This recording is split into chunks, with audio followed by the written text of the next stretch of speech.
details with regards to this meeting that happened between the two leaders and what exactly is going to be the effect of this particular meeting. All the key details that we have picked up straight up from Mar-a-Lago. But at this point of time, we are learning about that much anticipated meeting between Donald Trump, who will be looking at the elections in coming few months as well. This one is going to be certainly very crucial. How exactly is it going to be looked upon by the Americans will be seen later. But at this point of time, the visuals on your screen shows that Donald Trump meeting Israeli Prime Minister Benjamin Netanyahu at his Florida residence. Remember how a heavy protest broke out upon the arrival of Benjamin Netanyahu there in the United States for this meeting with Donald Trump. In fact, we have CNN News 18's Akanksha Swaroop joining us on the broadcast early this morning. Akanksha, a very good morning to you. As we were just speaking about that heavy protest that broke out upon the arrival of Benjamin Netanyahu to have this much anticipated meet with Donald Trump. In fact, he hinted at something very crucial.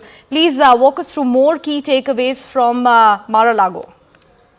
A very good morning to you, Sakshi, and our viewers as well. And as you rightly highlighted, yes, Netanyahu's motorcade while crossing or upon its arrival in the Mar-a-Lago resort in Florida shortly before his meeting with Donald Trump was met with the Palestinian supporters chanting that they want justice for Palestine now. And remember, the political backdrop of this is extremely crucial. We've seen these protests happen even at the time when Netanyahu was making that address to the U.S. Congress, for which he received a standing ovation. Nonetheless, shortly after that, Kamala Harris had condemned Israel's role in the entire conflict. She's labeled the war in Gaza as a genocide, and that she will ensure that war comes to an end. Having said that, the meeting between Netanyahu and Donald Trump is the first between these two men ever since Donald Trump left the White House 3 years ago. And in fact, Netanyahu has also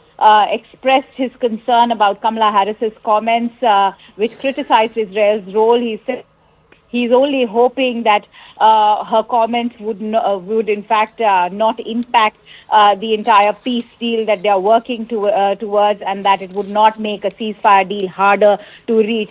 At the same time, Donald Trump has criticized Kamala Harris's comments as being disrespectful because of her remarks. He's saying that he's in fact gone on to even question if Jewish people in the United States should in fact even be voting for Kamala Harris because she has voiced comments which are against Israel. At the same time, Netanyahu thanked Donald Trump for working to promote stability in the region. Remember, a lot of breakthroughs had been achieved during Donald Trump's regime. The bilateral relationship between Washington and Israel, in fact, was very deepened. The Abraham Accords were reached, for which Netanyahu thanked Donald Trump. He said that he was the one who was responsible for moving the U.S. Embassy in Israel to Jerusalem, recognizing Israel's sovereignty over Golan Heights, eliminating Qasem Soleimani, even the ending the horrific Iran nuclear deal. So a host of reasons for which Donald Trump was thanked. Clearly, this meeting between Trump and Netanyahu had a greater personal touch than the one between Netanyahu and Joe Biden. Definitely, Akanksha. And not to forget how Donald Trump also mentioned during his RNC speech that he is going to take steps forward in order to finish all the wars that are going on at this point of time. And then, of course, this crucial step of inviting Prime Minister Benjamin Netanyahu and taking the first step to restore the relationship between both of them. Thank you so much, Akanksha, for walking us through all of those crucial details. We'll keep coming back to you for more updates on that.